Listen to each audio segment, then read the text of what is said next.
हरियाणा के मुख्यमंत्री नायब सिंह सैनी ने सोमवार को विधानसभा में बतौर वित्त मंत्री 2,23,658 करोड़ का बजट पेश किया है। ये पिछले बजट की तुलना में 10.28% ज्यादा है। सैनी ने बजट भाषण की शुरुआत गुरु नानक देव जी के सिद्धांत कीरत कर नाम जप वंड छक से की। केसरिया पगड़ी पहनकर आए सीएम सैनी ने 3 घंटे 10 मिनट तक बजट का भाषण पढ़ा। बजट में युवाओं, किसानों और महिलाओं के लिए कई अहम घोषणाएं की गई हैं। राज्य के 1 लाख युवाओं को आर्टिफिशियल इंटेलिजेंस का प्रशिक्षण देकर रोजगार से जोड़ने की योजना बनाई गई है। तो वहीं किसानों को निर्बाध बिजली आपूर्ति सुनिश्चित करने के लिए हरियाणा एग्री डिस्कॉम नाम से नई बिजली कंपनी स्थापित करने की घोषणा की गई है, जिससे कृषि फीडरों और लाखों उपभोक्ताओं को सीधा लाभ मिलने की उम्मीद है।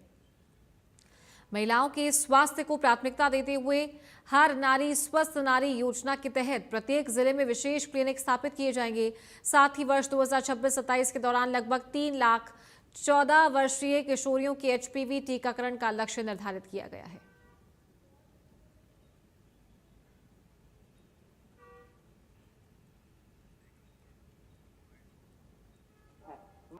अब मैं वर्ष 2026-27 के लिए कुल 2,23,658.17 करोड़ का बजट प्रस्ताव रखता हूं, जो वर्ष 2025-26 के संशोधित आंकड़ों 2,02,816.66 करोड़ से 10.28% अधिक है।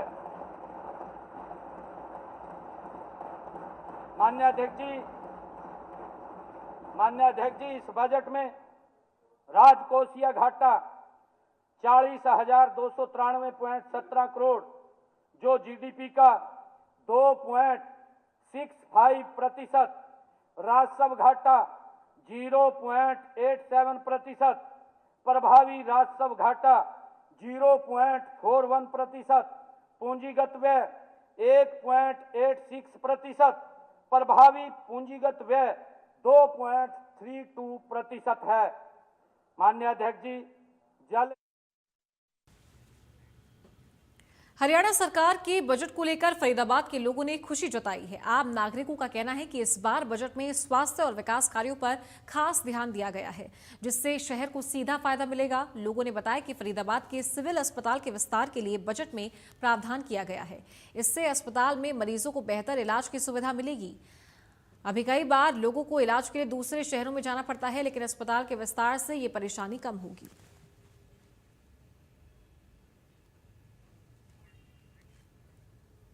सरकार ने जो आज बजट निकाला है वो बड़ा ही सराहनीय है, और मैं तो कहूँगा कि हरियाणा सरकार ने जो बजट निकाला है हेल्थ डिपार्टमेंट के लिए बहुत ही बढ़िया निकाला है। हमारे फरीदाबाद में सिविल हॉस्पिटल है, उसके लिए पहले 200 बेड का था, अब 400 बेड का बनाया जा रहा है।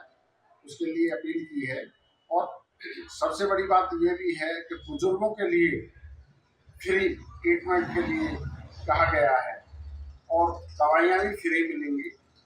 पहले क्या होता था कि थोड़ी सी शॉर्टेज होने की वजह से, बेड की शॉर्टेज होने की वजह से दिक्कतें आती थी, गरीब लोगों को बेड नहीं मिल पाते थे, कोई परेशानी आती थी, कोई ज़्यादा भीड़ भाड़ हो जाती थी, तो और हॉस्पिटलों में जगह भी नहीं मिलती थी, और सिविल हॉस्पिटल में जगह रहती नहीं थी। तो इससे सरकार ने देख के ये कदम उठाया है, और ये सारे ही हरियाणा में हैं। सरकार ने जो आज बजट तो वहीं पानीपत के व्यापारियों का हरियाणा के बजट पर क्या कुछ कहना है, हमारे संवाददाता ने पानीपत के व्यापारियों से खास बातचीत की। चलिए आपको भी सुनवाते हैं। प्रदेश के मुख्यमंत्री नायब सिंह सैनी ने बतौर वित्त मंत्री के तौर पर आज हरियाणा प्रदेश का बजट जो है पेश किया है। उसमें एक बड़ी सौगात जो है पानीपत को मिली है। स्किल डेवलपमेंट के लिए जो कभी गांव में एक इंस्टीट्यूट स्थापित किया जाएगा, जो कि लोगों की यहाँ डिमांड भी थी और उद्योगपतियों की खासकर यहाँ डिमांड रही है। और बजट से पहले जो चर्चा हुई थी उद्योगपतियों के साथ, उसमें भी इस डिमांड को जो है उद्योगपतियों ने शामिल किया था। कुछ उद्योगपति हमारे साथ हैं, उनसे बातचीत कर लेते हैं कि किस तरह आप इस बजट को देखते हैं। जी, आप सभी को सर्वप्रथम नमस्कार। इस बार जो पानीपत में के लिए बजट में जो स्किल सेंटर, जिसकी पानीपत में काफ़ी समय से डिमांड थी, और इस बारी जो बजट का सेशन हुआ जिसमें आदरणीय मुख्यमंत्री जी और अन्य सारे मंत्री राव नरवीर सिंह जी सारे आए थे, जो जिमखाना क्लब में हुआ था। हमारी एक प्रमुख मांग थी कि जिसमें स्किल सेंटर खोले। स्किल सेंटर का ये बेनिफिट है, पानीपत नगरी उद्योग के क्षेत्र में जुड़ी और टेक्सटाइल नगरी है। हमारा यहाँ पर कोई भी स्किल डेवलपमेंट सेंटर नहीं है अभी तक। आपको पता है जैसे भिवानी में है, इस तरह की हमने मुख्यमंत्री से पुरजोर डिमांड की थी। हमारे विनोद धमीजा जी चेयरमैन है इंडस्ट्री के, संजय गर्ग जी हैं, और सबने ना हमारा एक ही था श्री भगवान जी के द्वारा और अपने ललित गोयल जी के द्वारा कि स्किल डेवलपमेंट सेंटर खोला जाए। इसलिए आज हमारे आदरणीय मंत्री जी और विधायक श्री प्रमोद विद जी के द्वारा हमारे आस पास ही के कई गांवों में एक स्किल डेवलपमेंट सेंटर खोला जाएगा। देखिए एक बड़ी जो मांग थी कि इंफ्रास्ट्रक्चर जो है हालात उसके बिल्कुल खराब हैं। इंडस्ट्रियल एरिया 25 की बात करें 29 की, किस तरह देखते हैं अब जो 500 करोड़ रुपए का बजट दिया गया है तो क्या सुधार होगा इसमें? सड़कें जो हैं लगभग टूटी हैं, सड़कों का भी सुधार होगा और स्किल्ड जो सेंटर वाला है इसमें भी लेबर जो है अपना यहीं की यहीं मिल जाएगी। आप बताइए कि किस तरह देखते हैं आप बजट को? कुल मिलाकर जो इस बार बजट आया बहुत ही अच्छा है, हर वर्ग को ध्यान में रखते हुए बनाया है। पानीपत का विशेष ध्यान रखा गया है। पहले की सरकारों में और इस बार के में बहुत ज़्यादा फर्क लग गया है। हमें अपेक्षित है कि इंडस्ट्रियल को हमें बहुत बेनिफिट मिलेगा, क्योंकि पानीपत के अंदर जितनी भी लेबर आती थी, पानीपत के अंदर इंफ्रास्ट्रक्चर नहीं था लेबर को। इस बार जो बजट में प्रावधान रखा है उससे पानीपत को बहुत ज़्यादा बेनिफिट मिलेगा और ये बजट सब वर्गों को ध्यान में रखते हुए बनाया गया है। हमें बहुत अच्छा बजट लगा। देखिए बाहर से बायर आते हैं और जब सड़कें टूटी हुई मिलती हैं उन्हें तो एक गलत मैसेज आता है और अब उसमें सुधार होगा। किस तरह आप देख रहे हैं इस बजट को? बाहर से जो बाहर आता है जब सड़क पे अपने इंफ्रास्ट्रक्चर में तो उसके विकसित देश की और विकसित शहर के बारे में उनकी तरफ ध्यान जाता है। भाई अपने इंडस्ट्री के अंदर भी स्किल्ड लेबर नहीं है और इंफ्रास्ट्रक्चर भी ठीक नहीं है, उससे बाहर के बायर के ऊपर काफ़ी ज़्यादा नेगेटिव इम्पैक्ट पड़ता है। जब हमारा सड़क भी ठीक होंगी, उसके आने जाने में बायर के समय कम लगेगा। आदमी जब एयरपोर्ट से आता है तो उधर बहुत समय ख़राब हो जाता है, अलग अलग उधर जाने में, गाँव में, टूटी हुई गलियों में, उनसे उनका बुरा प्रभाव पड़ता है। इससे बहुत अच्छा रहेगा। गवर्नमेंट ने जो भी देखा है इंफ्रास्ट्रक्चर के लिए, इतना पुराना औद्योगिक नगर कटा हुआ है, उसके अंदर जगह जगह पानी भरता था, लेबर को जाने में भी बरसात में बहुत परेशानी होती थी। अब जो है इसके कारण सब इजीली जा पाएंगे अपनी गाड़ियों से भी, उससे भी। स्किल्ड सेंटर खोलने के लिए ये भी एक अच्छी पहल है। बाहर के देशों में जैसे चाइना में लोग बात करते थे भाई उधर जो काम एक आदमी करता है, इधर इंडिया में वो काम 5 आदमी करते हैं, अनुभव ना होने के कारण। और अब ये इधर अनुभव होगा लोगों को तो इधर भी उससे अपना हमारी कॉस्ट कम आएगी, इधर भी लेबर कम लगेगी। फिर देखिए हमने उद्योगपतियों से बात की, उनका साफ तौर पर कहना है कि जो हर वर्ग को ध्यान में रखते हुए जो मुख्यमंत्री ने ये बजट पेश किया है और इस बजट की ये जो उद्योगपतियों ने सराहना भी की है। इंडिया न्यूज के लिए पानीपत से राजेश कुमार की रिपोर्ट। और यहां रुकेंगे एक छोटे से ब्रेक के लिए।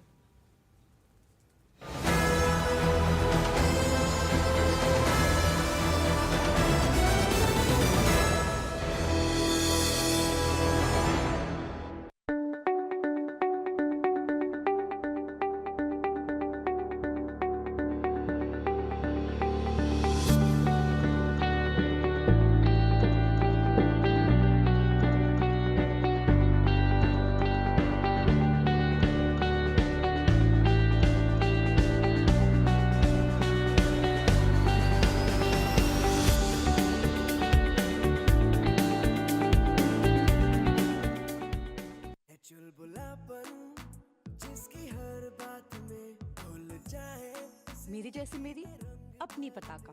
पताका चाय गजब का स्वाद। हमें पता है चमकी चाट से क्या बना है सैंडविच, लस्सी और छाछ और हर घूंट में चमकी चाट। ड्राई फ्रूट और दही बड़े, चमकी चाट से स्वाद बढ़े। और चाट पपड़ी दही बल्ले, चमकी चाट से बल्ले बल्ले। असली स्वाद सिर्फ चमकी चाट।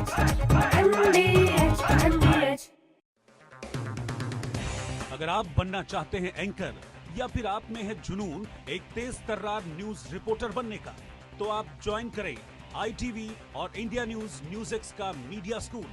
ITV next media international school का कोर्स आपको मौका देता है देश के दिग्गज एंकर्स के साथ काम करने का। ITV next media international school में आप बेहद नजदीकी से देख पाएंगे किस तरह से ITV नेटवर्क के दिग्गज पत्रकारों की टीम दिन रात खबरों पर काम करती है। इस कोर्स के दौरान आप सीखेंगे एंकरिंग की एक एक बारीकी उन एंकर्स के साथ जो देश को रखते हैं हर खबर से बाखबर।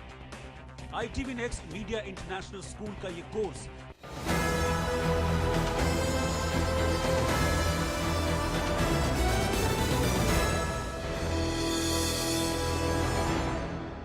Presented by doctor ortho Ayurvedic oil और कैप्सूल, अब दर्द भी घुटने टेकेगा। सोनीपत में राज्य स्तरीय चेक वितरण कार्यक्रम, सीएम नायब सैनी कार्यक्रम में होंगे शामिल। गौशालाओं को सहायता राशि के चेक करेंगे वितरित।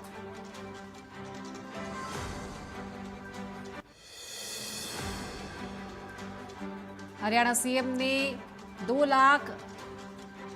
2.23 लाख करोड़ का बजट पेश किया। पिछले बजट की तुलना में 10.28% ज्यादा, बोले 2047 तक विकसित हरियाणा का लक्ष्य।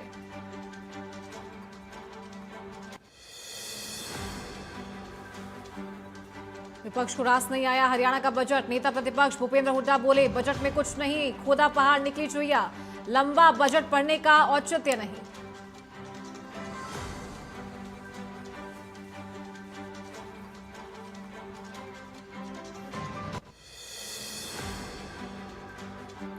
बीजेपी की ओर से हरियाणा में BL1 की नियुक्ति, बीजेपी प्रदेशाध्यक्ष की ओर से की गई नियुक्ति। कालका से संजीव कौशल, पंचकुला से राजेंद्र नौनिवाल नियुक्त।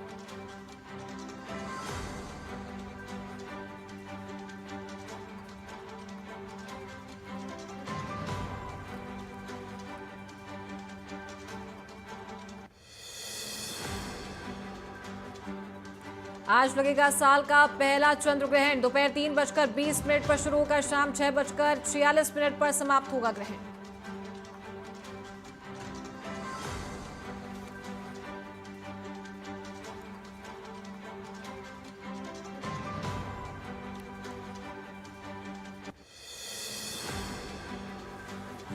झज्जर में आपसी विवाद में पत्नी की गोली मारकर हत्या, दम तोड़ने तक गोली मारता रहा पति। जेल से जमानत पर बाहर आया, वारदात कर फरार।